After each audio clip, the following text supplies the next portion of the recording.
ஜீவநீரோடை ஊழியங்கள் வழங்கும் இதயத்திற்கு இன்று ஒரு சிந்தனை. பரிசுத்தமே பெரியது. பல நாடுகளுக்கு சென்று பல பட்டங்களை பெற்றவர்களை விட, பல பெரிய பதவிகளை அனுபவிப்பவர்களை விட பரிசுத்தமான ஒரு பாமரன் மிகுந்த கனத்திற்குரியவன்.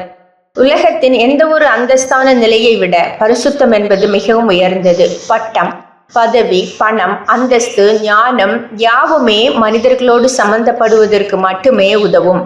ஆனால் பரிசுத்தம் என்பது சர்வவல்ல தேவனோடு தொடர்பு கொள்ள உதவுகின்ற மேன்மையான ஒன்று.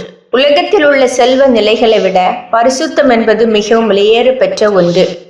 இந்த உலகத்தில் மாபெரும் சாதனைகளை மனிதன் படைத்தாலும் தன் சுய ஆற்றலால் ஒரு ஒழுங்குள்ள பரிசுத்த வாழ்வை வாழ்வது இயலாத காரியம். யோவான் ஸ்நானனை குறித்து இயேசு கிறிஸ்து பேசும்போது, ஸ்திரீகளின் வயிற்றில் பிறந்தவர்களில் யோவானிலும் பெரியவன் ஒருவனும் இல்லை என்றார். அவன் ஒரு அரசனோ, அறிஞனோ, கல்விமானோ, செல்வந்தனோ அல்ல. ஆனால் அவன் ஒரு பரிசுத்தவான். அவன் பரிசுத்தமான ஒரு வாழ்க்கைக்காகவே பெரியவனாக எண்ணப்பட்டான். தேவன் நம்மிடம் பார்த்து பாராட்டுவதற்கு ஏதாவது ஒன்று தகுதியாக முடியும் என்றால் அது பரிசுத்தம்தான். உலகமெங்கும் போய் ஊழியம் செய்தால் கூட தேவனுடைய பார்வையில் ஒருவர் பரிசுத்த வாழ்க்கையை வாழாவிட்டால் அவர் எந்த கனத்திற்குரியவரும் அல்ல. சர்வ வல்லமை உள்ள தேவன் நாமும் சகல வல்லவர்களாக மாற வேண்டும் என்று கூறவில்லை. ஆனால் பரிசுத்தராயிருக்கிற அவர் நாமும் அவருக்கேற்ற பரிசுத்தர்களாக மாற வேண்டும் என்று கூறினார். ஏனென்றால் பரிசுத்தத்தை விட வல்லமையானதும் மேன்மையானதும் நிலையானதும் எதுவும் இல்லை. சரி, இந்த பரிசுத்தத்தை பெறுவது எப்படி? இயேசு கிறிஸ்துவை உடையவர்களாக காணப்படுவதே பரிசுத்தமுடையவர்களாக காணப்படுதலாகும்.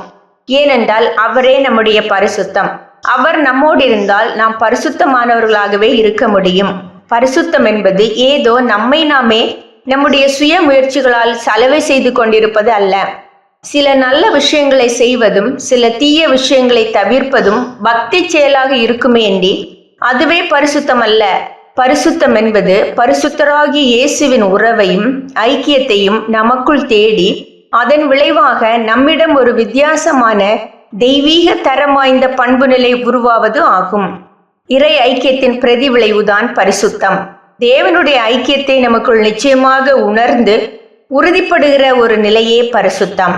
சிந்தனைக்கு, வாயின் வார்த்தைகள் உன்னை யாரென்று சொன்னாலும் வாழ்கின்ற விதம்தான் உன்னை யாரென்று நிரூபிக்கும். வாயின் வார்த்தைகள் உன்னை யாரென்று சொன்னாலும் வாழ்கின்ற விதம்தான் உன்னை யாரென்று நிரூபிக்கும்.